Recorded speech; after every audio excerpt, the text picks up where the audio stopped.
आप देख रहे हैं गुड रिटर्न्स। मैं हूं आपके साथ अर्णिमा द्विवेदी। आज यानी कि 6 फरवरी 2026 को आरबीआई की मॉनेटरी पॉलिसी आ गई है, जो कि फरवरी में ड्यू थी, जिसकी तरफ देश बहुत ज्यादा एक्सपेक्टेशन के साथ देख रहा था। और फिलहाल आपकी लोन ईएमआई पर कोई भी असर नहीं पड़ने वाला है, क्योंकि आरबीआई ने रेपो रेट को अनचेंज रखा है, यानी रेपो रेट में कोई बदलाव नहीं हुआ है। आरबीआई गवर्नर संजय मल्होत्रा ने यह अनाउंस किया है कि रेपो रेट 5.25% पर स्टेबल रहेगा, कोई भी बदलाव नहीं होगा। और इसके साथ ही आरबीआई की मॉनेटरी पॉलिसी कमेटी ने अपना स्टांस भी न्यूट्रल रखा है, यानी कुल मिलाकर के आपकी लोन ईएमआई वैसी की वैसी बनी रहेगी, उसमें कोई भी बदलाव नहीं होने वाला है, क्योंकि रेपो रेट स्टेबल है, अनचेंज्ड है 5.25% पर।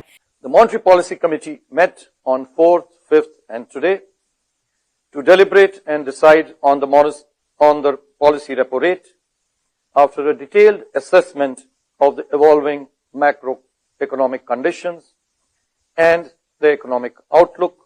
The MPC voted unanimously to keep the policy repo rate unchanged at 5.25%.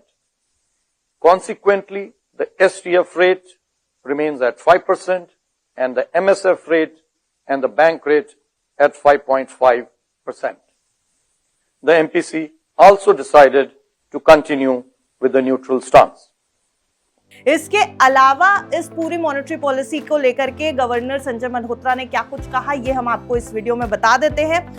सबसे पहली बात तो भारत में जो इन्फ्लेशन रेट है, जो महंगाई है, उसको लेकर के एक बड़ा ऐलान किया है संजय मल्होत्रा ने। उनका कहना है कि पूरी दुनिया में जब अनसर्टेनिटी है, तो भारत में महंगाई दर जो है वो आरबीआई के टारगेट के नीचे 4% पर स्टेबल बनी हुई है, यानी इंडस्ट्री और देश के लोगों पर महंगाई का कोई भी दबाव नहीं है। उसके अलावा जीडीपी के ग्रोथ का जो रेट है, उसका अनुमान भी 7.3% से बढ़ा करके 7.4% कर दिया है। संजय मल्होत्रा ने यह ऐलान किया है कि मॉनेटरी पॉलिसी कमेटी में जो लोग थे, उनके हिसाब से जो इंडिया ईयू डील हुई है और इंडिया यूएस ट्रेड डील जो हाल ही में हुई है, इन दोनों डील्स की वजह से इंडिया का जीडीपी ग्रोथ रेट का अनुमान आरबीआई ने 7.3% से बढ़ा के 7.4% किया है, और दोनों से ही इंडस्ट्री और एक्सपोर्ट दोनों ही सेक्टर्स को फायदा मिल रहा है। इसके अलावा और भी कई बातें हैं बड़ी, जो गवर्नर संजय मल्होत्रा ने बताई हैं, और ये सारी जो बातें आई हैं सामने, वो बहुत पॉजिटिवली इकोनॉमी के ऊपर रिएक्ट कर रही हैं। लेकिन फिलहाल